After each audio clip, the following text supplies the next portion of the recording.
Now that I've put you all through the boring stuff, all the scenery footage, this is a video all about the donkey.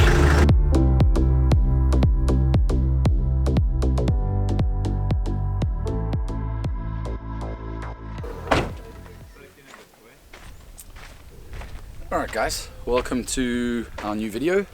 Basically this video is going to cover that guy behind me, the donkey. What we're going to try and showcase for you is the products we have on the vehicle and literally everything inside and outside. I'm not going to get into too much technical detail. The technical detail for each product will literally be in the description below. Let's get into it. Right, starting top to bottom. So on the top of the vehicle is a 405 watt mono panel.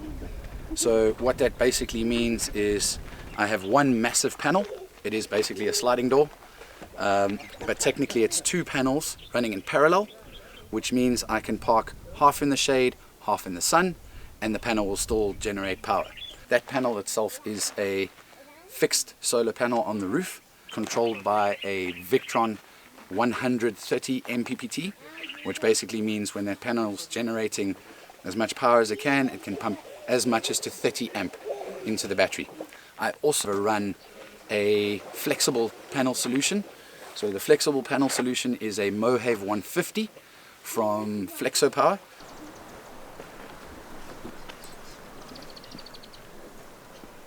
That allows me to park my vehicle in the shade and then still generate power from a solar panel in the sun. The flexible panel is controlled by its own MPPT. It's a 120. It's allowing 20 amps to go into the battery. I replaced my solenoid with a Victron Cyrix, the battery combiner.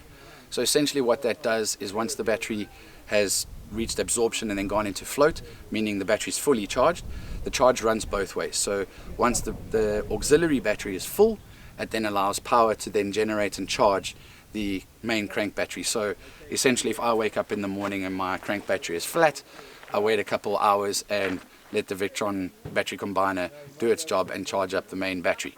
Very happy with both setups, the flexible and the fixed panel. They both work, they both have their reasons for being in the vehicle, as I've explained.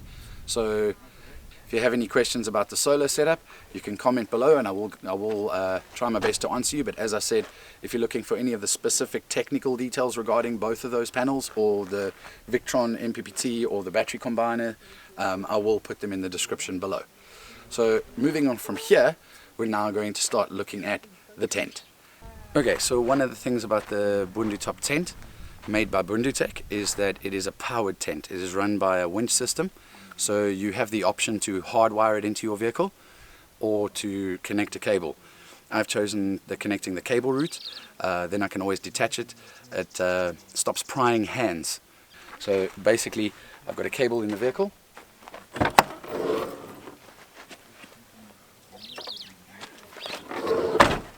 Just a sort of 3 or 4 meters or so cable, and I plug it into the rear and then the tent has power. Probably one of the most comfy tents I've slept in. So getting to the specifics of the tent, yes, the profile is high, but you compensate that highness or the height of the profile for a very, very comfortable mattress. All my bedding stays inside. Also, I have a 360-degree view.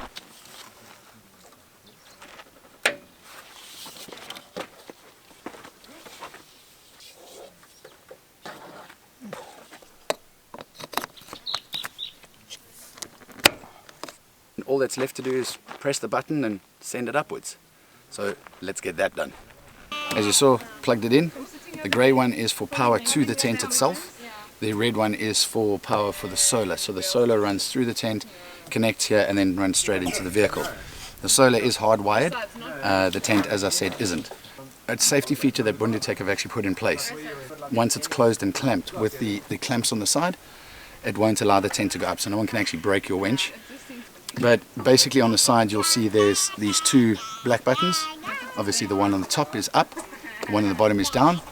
The two big washers on the side here, those big silver ones, those are the winch overrides. So for whatever reason, if your switch fails, you can override the winch using those. Basically you just connect a positive negative to it and the tent will either go up or down. So just demonstrating what the tent does when it goes up. Here we go.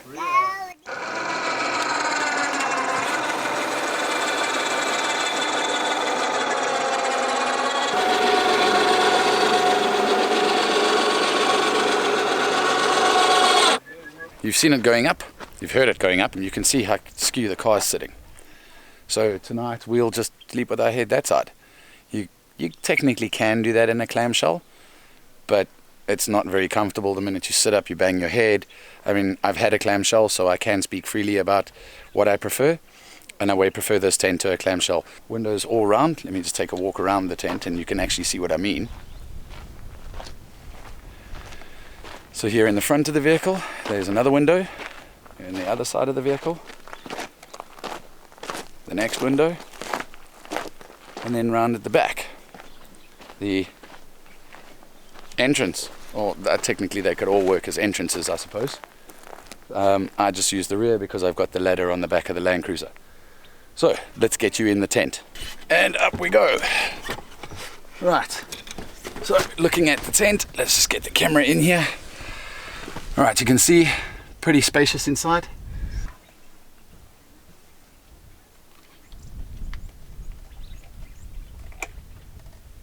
What really makes it cool is those, and I literally mean cool, by temperature wise. It's probably 35 here today. Could have an afternoon nap with the muzzy nets closed. So each window closes. Let me just sit up here, see? You can do that in this tent. Close the window. There we go. And open the muzzy net. So the air can still flow freely through the tent. Has a light up here. There we go. And this is the winch system. So as you can see, bolts that pull around. And basically this opens and closes. So if it were to fail and the switch wouldn't work for any reason, you can literally, they've hardwired where you can bypass the actual switches, and as I say, connect a positive and negative, and you just tap it on there and the winch will go up. Right, so that's basically the BunduTop tent. I hope I've covered everything for you. I hope it makes sense in how to put up the tent if it fails for whatever reason, if the switches fail, or how to get the tent up with the winch. So as I said, that's the winch. These are the controlling arms. They only pull to a certain tension, so it'll never go beyond the winch's capability. It will also never go far enough down. It's actually gravity fed down. It's as opposed to what most people believe, that the tent itself is pulled down. It actually uses gravity to come down. So the belt just winds up or unwinds, but it uses gravity to come down. So yes, that is basically our very, very, very comfortable BunduTop tent. If any of you are wondering how heavy it is, 73 kg. So it's basically like putting another person on your roof. That's it. How is the BunduTop in the wind? Not even the side flaps really move. I mean, there's a gust.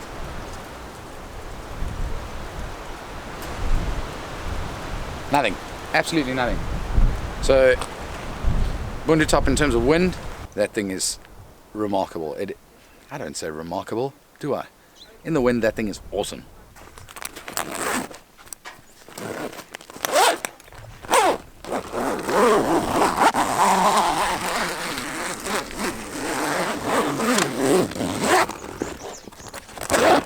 The awning itself is the Bundu Awn 360. So it's one that covers the rear and the front of the vehicle. So I'm going to show you what it looks like. It's a pretty hefty amount of canvas, but it does provide the maximum amount of shade.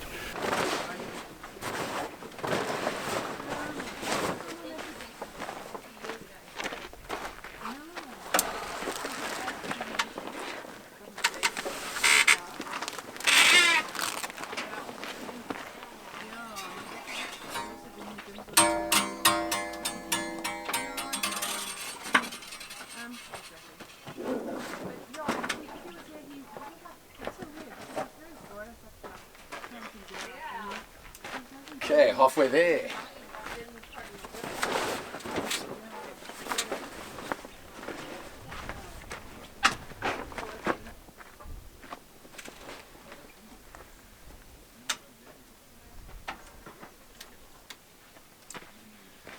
And that's it. Easy peasy. I haven't tied it obviously too tight, but with the amount of sail and canvas this has, I'd recommend you tie this awning down. This has a very big sail, so wind will affect it. It does pick up wind. So I just tie mine to my vehicle. I don't tie it to poles. It doesn't come with poles. You can get extender poles with it. I didn't take the pole option, so I tie it back to the vehicle. Nothing's going to move the vehicle. If it moves the vehicle, then it was a worthwhile wind. So yeah, that's the Bundu 360 awning. This is one of my favorite products, is my tire table. This one is an older version. They are getting remade. This one is a steel one, so it's very, very heavy. The reason it's on the back tire, I didn't really know where to put it in the car, being such a heavy piece of equipment. So I ended up putting it on the rear tire, which kind of works for me. So what it is, as I said, it's a tire table, so it saves a lot of setting up and pack up. Basically, I take the table out when I arrive at camp like this. I bring it round here, slide this guy up, put him on the tire, adjust it to the level I want, clamp it. And that's it. Then I have a table. For extra stability, they've built a leg in at the base over here, and you can just pop down and kind of just level it off. As I said, one of my favorite pieces of equipment ever. It's just handy, very, very handy. Moving on from the table, it only now makes reasonable sense to move on to our kitchen. This is where we do all our cooking and everything. This is where we have our kitchen. So inside the kitchen, as you can see, quite a lot of stuff actually. I used 2 little gas cartridges, Milo, tea, sugar, coffee, my jet boil, the coffee cups, the washing up stuff, some white gold, cups, plates, knives, forks, and kettles. A Whistler kettle, if I'm boiling a large amount of water that I'm going to put in my Stanley flask, with a 2-litre Stanley flask for the following morning, I'll generally use this kettle. The reason I got a whistling kettle, for obvious reasons, you can do stuff around camp without having to watch the kettle boil, so to speak. So whistling kettle for that reason. Another little silicone kettle. I must be honest, it's not my favorite piece of equipment. It now literally just holds this kettle in place. I find that with the silicone kettles, once it's boiled, they become quite flimsy, almost difficult to pour. So he's just here literally to hold this guy in place. One of my favorite pieces of equipment that I have is a jet boil. This guy, 2 cups of coffee, 30 to 60 seconds. The one bit of confusion I had with this, so I ordered the 1-litre jet boil. A bit of misleading in terms of marketing. So 1-litre jet boil doesn't boil you 1 litre of water. The 1-litre jet boil, it has a 1 litre capacity, therefore making it 1 litre, but you can boil water of half of that. So you can boil 500 mils at a time. So a little bit of a marketing lie, if you want to call it that, but it is still one of my favorite pieces of equipment. Alright, knives and forks. So I'm using the front runner knife and fork set. This is one of the nicest knife and fork set that is on the market at the moment. It is 100% complete. Comes with a chopping board and 4 of everything. It doesn't need any explanation, but I really, really like this.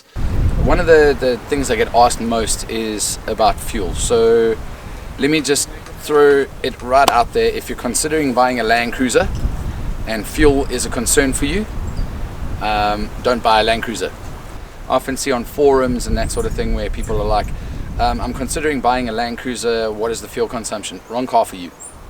Don't buy the car. They're heavy. The answer is a Land Cruiser is heavy on fuel. I have 2 90-litre tanks. 180 litres of fuel gives me 1,100 kilometers. So you'll see the 4 jerry cans on the roof. I used to have 2 fuel, 2 water.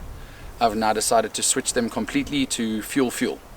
So I'm now carrying 80 litres of fuel extra, so a whole nother tank, which gives me in the region of 1,600 kilometer range, driving dependent. So the bumper, it's as stock standard as it was in the last video. I still don't have a winch. It's not that I don't want a winch, but I can't justify buying a winch and to maybe use it once a year. Everything on this vehicle I use. I'll give you a really random example. This antenna.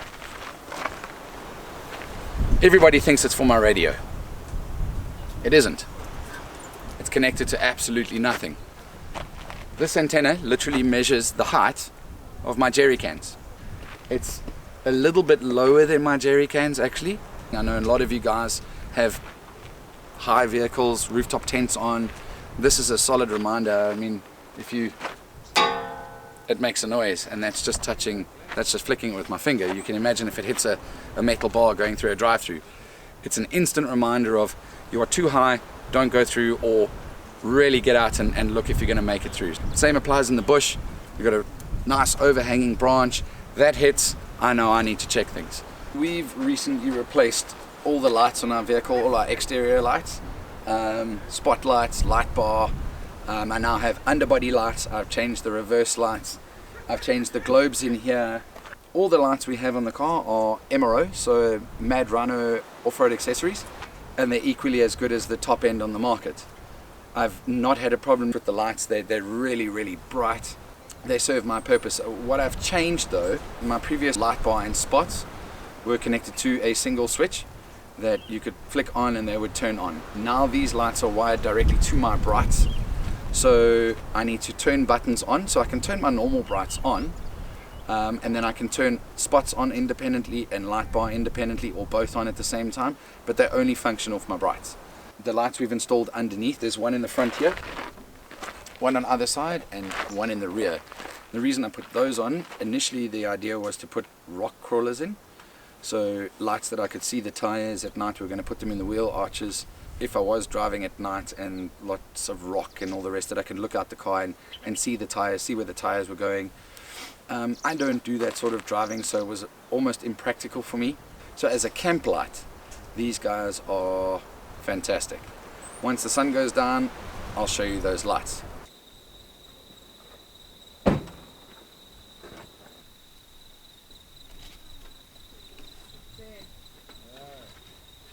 We've got a whole bunch of lights in the car. Obviously you've seen the underbody ones. Our cooking light, it's for the kitchen display. We've got one on the other side. The only problem with these lights is they attract bugs. A lot of the 4x4 shops are going to tell you that in order to avoid bugs, you're going to need yellow lights. Let me tell you, yellow lights attract bugs just as much as these lights. What we've done to avoid the whole bug problem, and I can promise you it works, tried and tested. So let me turn these off. We've got these guys. It takes your eyes a little bit of time to adjust. A red light doesn't attract any bugs. Cheapest solution for red lights is go and buy yourself LED strips. They're about 150 bucks for a 5 meter versus these kinds of lights, which are pretty expensive per light, and they attract bugs. Lots of bugs, no bugs. Lots of bugs, a lot of bugs, no bugs.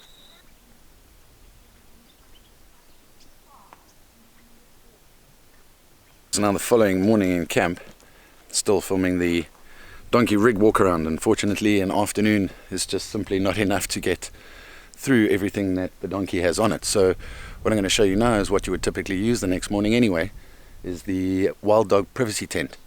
So our shower setup's not that elaborate, but if you guys remember what it used to be, this.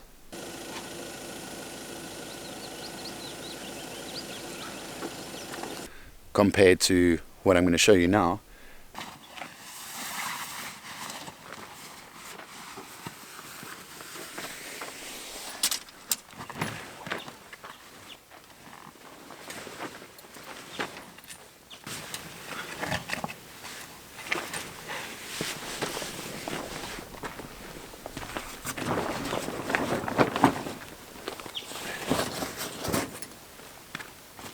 And that's basically it. Nice and sturdy. Zip to the side. There we go. Nice privacy tent for showering. Okay, so while we're dealing with bathroom amenities, a lot of you have asked me what the actual shower setup is like. So these are the two I carry. Solar camp shower, literally it is a bag that you fill with water. It's reliable, gravity feed, it works every time you want to shower. Fill it with water and you can shower. And then there's my favorite one, which is basically portable shower. It's USB chargeable, and that's what it looks like. So you dump this side into the water, you've got a pipe that runs through, you hang it on your shower in boil water, and that's it. You can shower as long as you like with the way I set it up with the buckets. 2-3 liters of water, and that's it. So the next thing was, which is obviously a touchy subject for people, is like, how do you go to the toilet in the bush? Well, simple solution is this.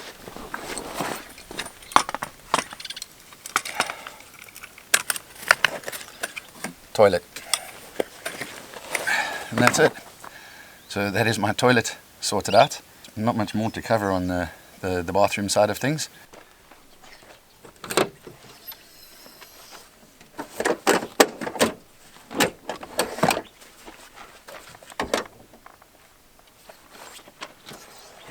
What I'm going to do now is I'm going to literally unpack absolutely everything, barring the fridge and the water tank, that is in the back of the car. So I'm just going to put this out because it's a bit sandy here, and then literally get to show you everything that we pack. So this might need to be a little bit of a time lapse because it's going to take a while, but I'm going to literally unpack absolutely everything in the car onto this mat. So here goes.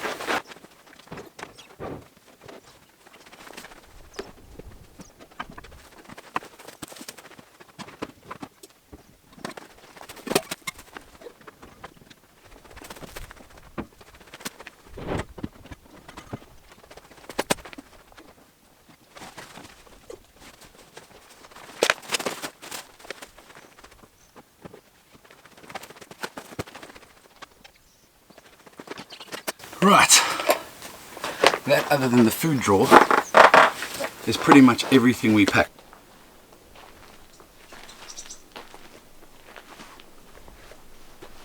Now, just to cover the rear of the car, now that everything's unpacked, I can show you exactly what we've got in the back. This never comes off the car, it's permanently mounted here.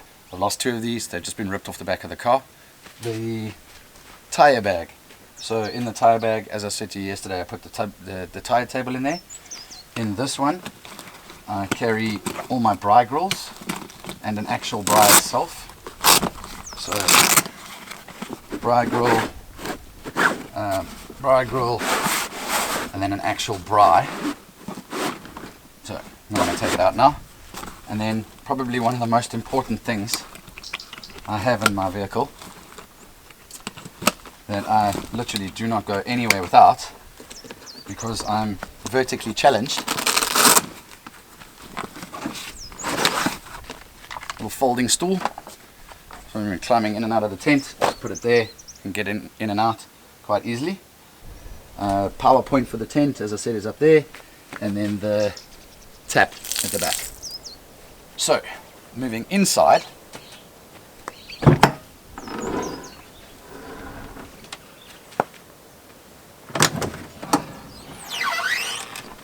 canvas covers. These are for spices, paper plates, another gas cooker, recovery gloves, keep them handy.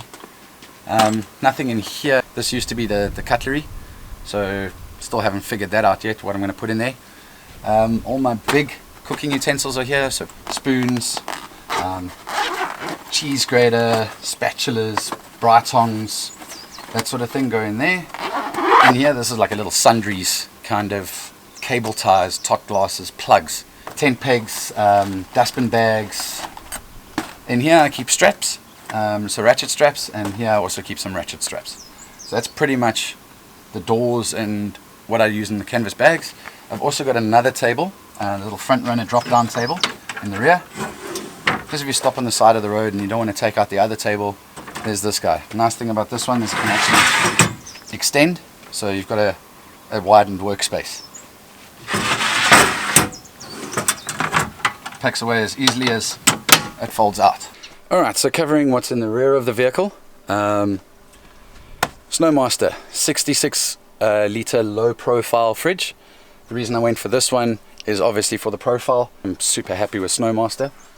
The power consumption on this one is negligible compared to the other ones I've tried. Nice little funky bottle opener. So it's a double compartment fridge. Let me just take it out. So this actually slides out like this. Nice low profile. Flip up the cover, and there you go, inside the fridge. I use this one as fridge. You can see it's got a light in it as well. Nice when you come at night and you want to be able to see what you're doing in the fridge. You don't have to necessarily use a torch because it's got a light. And then I use this one as the freezer. So nice double door, low profile, and it just works. It's a nice size. I am going to be replacing it with the 92 litre. Certainly for longer trips, the 66 for me personally, I do take food for my clients, so the 66 is just that little bit too small for me. Now let's go into the vehicle itself. Alright, so what we have here, so this is on the left hand side. This is my Victron MPPT 130. So you can see that the battery is now in float state, which means the battery is actually full. On the other side here, there's 2 Brad Harrison plugs, cigarette lighter, and 2 Hella plugs. And then the water tank sits at the back there. So that random little sock is to stop that ratchet going tick tick tick tick tick tick on the steel pole that goes across there. Moving to the other side. Right, so there's my compressor and my Indiflate, and this is actually the side here is the gullwing that we open to access the chairs. Compressor is permanently mounted, and I use the Indiflate. I actually inflate my tires and deflate my tires using the Indiflate. That's the rear of the vehicle. So what I've done here, let me close the fridge. So one addition for me that was an absolute requirement was being able to reclaim the vertical packing space. So I'm testing this board out. Gives me access to pack clothing bags, towels, whatever I need up here, so I don't have to pack it all down here. This space, we use this for wood. Up here, there's a nice big net. I pack the 2 pop-up tents up here and the 2 wash basins, as well as the Flexo Power solar panel. If you pack something in your vehicle and it's hard to get to, chances are 9 out of 10 you're not actually going to use it. I pack everything that I can reach and access it quite easily. Nothing is hidden other than the toolboxes. So the tools I keep in this guy here. That's where the tools go, down there. So everything that I need I can access just by opening a gullwing, opening the back door, opening something. I can reach everything that's in my vehicle. So this drawer here is the kitchen drawer. So let me quickly show you what it looks like packed. And there you go, packed. So recovery kit where I can easily access it, pots, pans, medical kit, double gas cooker, Stanley flask, fire stick, and my shower mat and veggie steamer. As you can see, I've still got a lot of room in here. Just leaves for more stuff to be packed if I need it. That's the kitchen drawer, all done. The food drawer obviously is a bit of a mess because we're on a trip at the moment, but it changes all the time. But nothing really special about the food drawer other than it's a mess.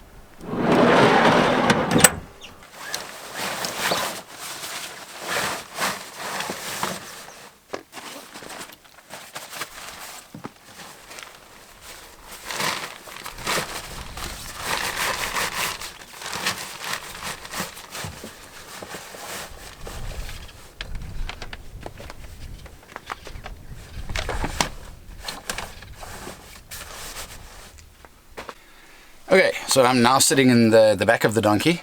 As you guys know, the donkey is a two-door vehicle. So the back seat, not all that impressive. That's it. I do run a second fridge here. This is the Snowmaster 22-litre console fridge. I don't run it as a console fridge. I've got my safe that I keep wet wipes and sunglasses and fuses and spare car keys, and Snowmaster 22 litre sits here. Reason I've put it here is I can easily access it while I'm driving, pop it up. Normally if I'm alone I'll put it that side, but my wife is with me this trip and it's easier for her to just grab cool drinks while we on the go. So what I can fit in here, if we're talking beer wise, I can probably fit about 10 beers in here. Liquid fruits probably 18, maybe more. So it's not a small little space, it's actually quite handy. One thing that I haven't mentioned yet is the seat covers that we are using. So we're using the Taclo, the Signature Range seat covers. I went for a grey. Nice thing about these seat covers is if you get them dirty, you wipe it off. I haven't found anything to date that sticks to these seat covers. So I'm really happy with them. And in terms of comfort, they've got a bit of padding in them. They come with nifty little pouches all over the place. Pretty cool seat covers. Okay, what we're going to chat about now is what's in the front of the vehicle. You can see I've got the console shelf. I use this predominantly for camera storage, my radios, binoculars, so everything I want while I'm on a game drive and I need to access quickly, then I've got it, all the other cameras, and as I said, the binoculars and that sort of thing. Radios, we use these small little Kenwoods for communication. These are little handhelds, they're all VHF, Aura license based and Land Cruiser license. The base station itself is a Motorola.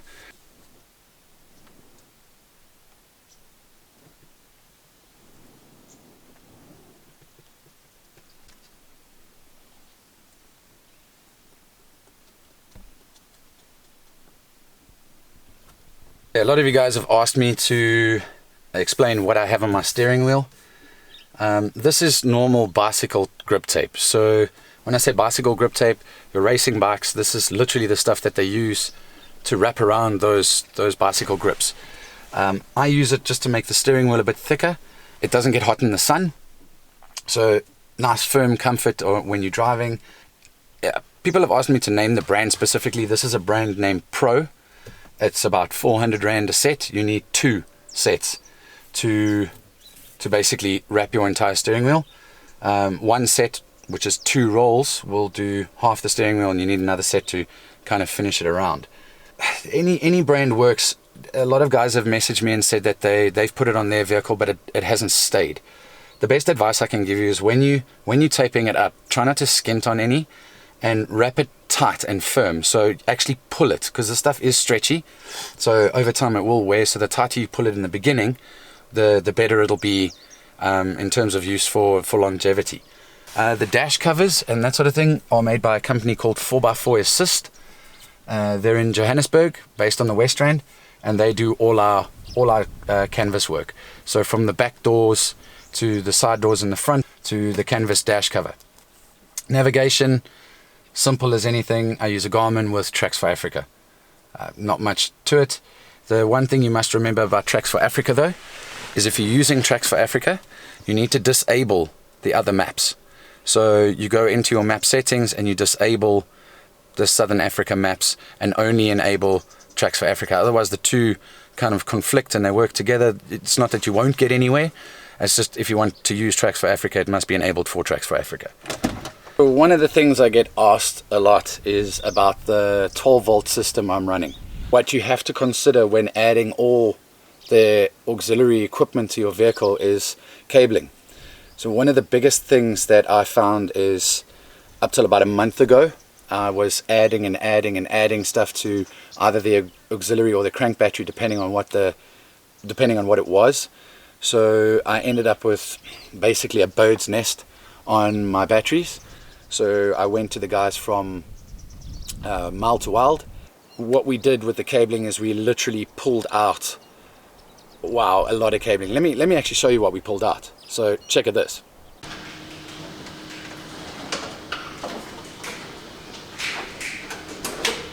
After pulling all of that out, we rewired the entire car, so I literally know where every single cable goes now.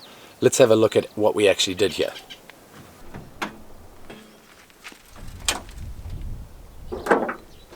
This is my crank battery, this is my auxiliary battery.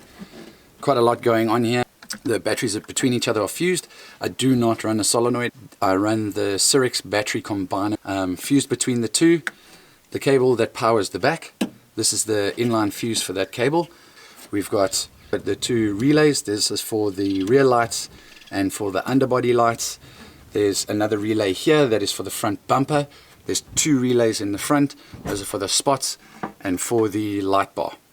But what we did is basically, you can see there's 4 cables on here and 4 cables on there. On this side we still need to tidy up the negative terminal.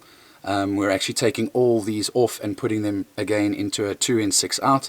So this will be cleared up and into a fuse box, labeled so I can actually see exactly what fuses popped and what fuse hasn't, and what cable is for what. It's a deep cycle battery, 105 amp hour, and it seems to work a hell of a lot better plugged into the Cyrix. I never let the battery drop below, I'd say, about 12.1. Once the deep cycle battery is full, it will then send charge back to the main battery. I've changed tires. I'm running the General Grabber, the X3s, the mud terrain. The size is a 235/85/16. Am I happy so far? I'm very happy with these tires. The wear and tear on these things after give or take 20,000 Ks is literally negligible. These are very noisy tires on the road, but then again, so is the donkey. So what am I losing by adding noisy tires on? Nothing at all. I've had them in sand, I've had them in rocks, I've had them through the Kalahari, I've had them in Botswana itself, in the Delta. I've not had a single day's trouble with these tires. They're absolutely amazing. Really, really love them.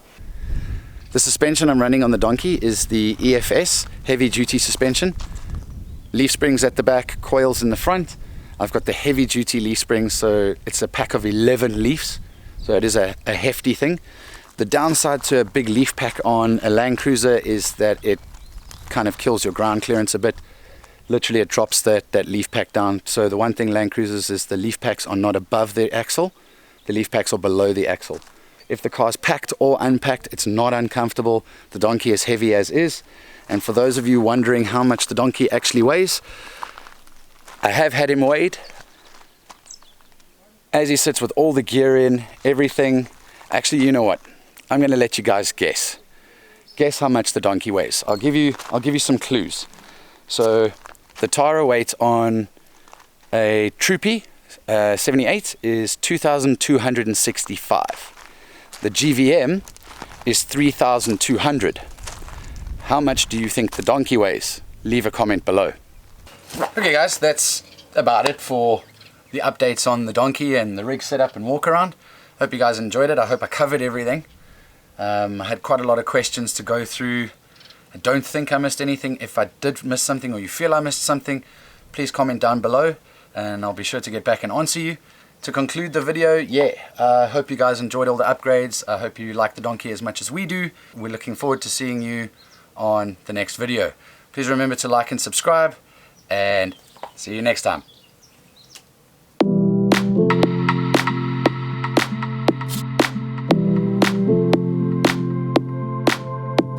Thank you.